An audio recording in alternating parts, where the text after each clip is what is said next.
The Russian colours held aloft amidst the ruins of another Ukrainian village. Footage released by Russia purporting to show the latest frontline settlement to have been captured in the Zaporizhia region. The day before, it was the town of Pokrovsk. Ukraine says it is still fighting here, but this is land being chipped away, a grinding reality which shows no sign of abating. So pleased to see you. Hope that the mammoth meeting in Moscow last night might produce a breakthrough quickly dashed by Kremlin officials who feel that they're winning on the battlefield and at the negotiating table. So far, a compromise has not been found. Some of the American proposals seem more or less acceptable, but they need to be discussed. Some of the wording that was proposed doesn't suit us, so the work will continue. Today, then, it was NATO's chance to try to move the dial. The bloc's foreign ministers gathered in Brussels, but can you spot who's missing? US Secretary of State Marco Rubio, the most powerful member's most powerful diplomat, nowhere to be seen. Europe fears that Trump could abandon the continent entirely, meaning Mark Rutte, head of the geopolitical kids table, must be seen to praise the bilateral big man diplomacy of the person that he once called Daddy, while also finding a way to keep Ukraine in the fight. Peace talks are ongoing. That's good, but at the same time we have to make sure that whilst they take place, and we are not sure when they will end, that Ukraine is in the strongest possible position to keep the fight going, to fight back against the Russians, but also in the strongest possible position when peace talks. Getting Ukraine to that strong position would be made so much easier by injecting their war effort with 200 billion euros in Russian assets, currently frozen in Europe. But it's a thorny issue. Belgium, where most of the money is held, fears that they'd be on the hook if Russia challenges the plan in the courts. We are not seeking to antagonize our partners or Ukraine. We are simply seeking to avoid potentially disastrous consequences for a member state that is being asked to show solidarity without being offered the same solidarity in return.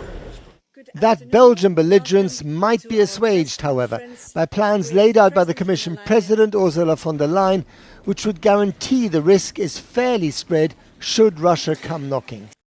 We have listened very carefully to Belgium's concerns, and we have taken almost all of them into account in our proposal that is today on the table of the reparations loans. We have to increase the costs of war for Putin's aggression, and today's proposal gives us the means to do this. Yes, even President Putin decorates a Christmas tree for the cameras. He is surrounded by volunteers who've made sacrifices for the war effort in Ukraine.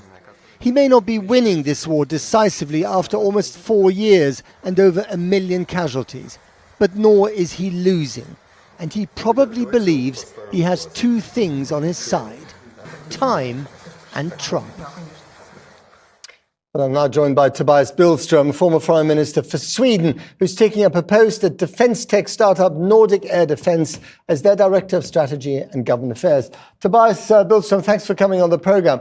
Mark Rutte said today that NATO will do what it takes to protect Europe, but to do what it takes might take a lot more if America is not on board.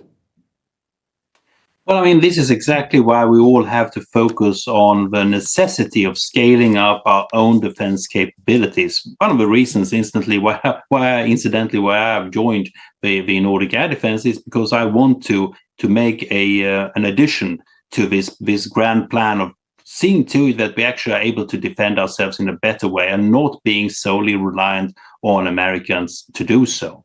And as a matter of fact, we should be honest about this. There has been some merit to the American criticism of Europe not doing enough to scale up the defense capabilities over a sequence of years, maybe even decades. And we should take that seriously. And under the present circumstances, it is even more pressing to do so and to see that we can also deal with the asymmetric threats that Russia might hurl against us, even if the war ends with the Ukrainian success, Russia will be there as a revanchistic, antagonistic state, and we have to take that into consideration. But is it also time to stop calling Trump things like daddy, as Mark Rutte did, of trying to kiss his rings, when in fact he seems to vacillate, from one side to the other about how much he's prepared to defend Europe, which he has described as one of America's foes and a strategic competitor?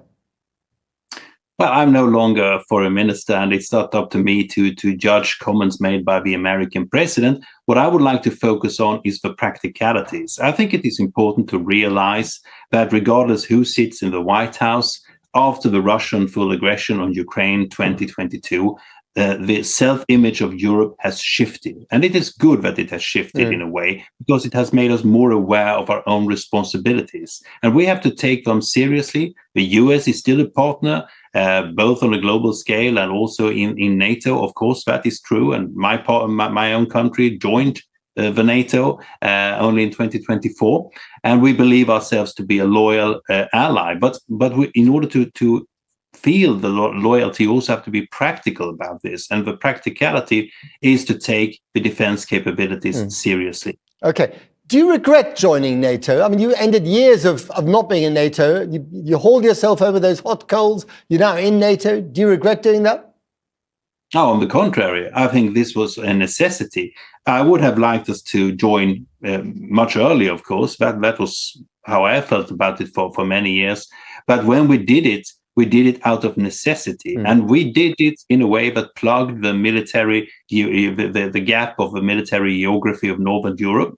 And we will now be able to provide solidarity and provide defense to NATO and to our allies. But on that issue, there are dozens of defense companies split and fragmented across Europe. The French are demanding that Britain should pay €1 billion, more or less, into a defense fund so that Britain can sell its weapons, to a European effort.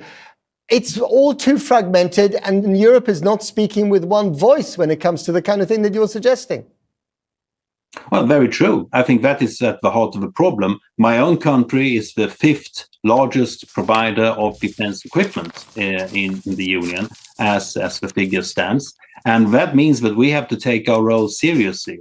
But instead of this infight, which you are referring to, I think we should focus on seeing to it that the procurement is better organized, but we are putting more effort into making innovative, agile, homegrown companies more strong in the effort of making the most. Because we are now facing drone warfare. And drone warfare means that we have to be better. We have to run faster. We have to provide interceptors that can be able to address the asymmetric threats that will stem from shadow fleets and from other attempts by Russia to disrupt us.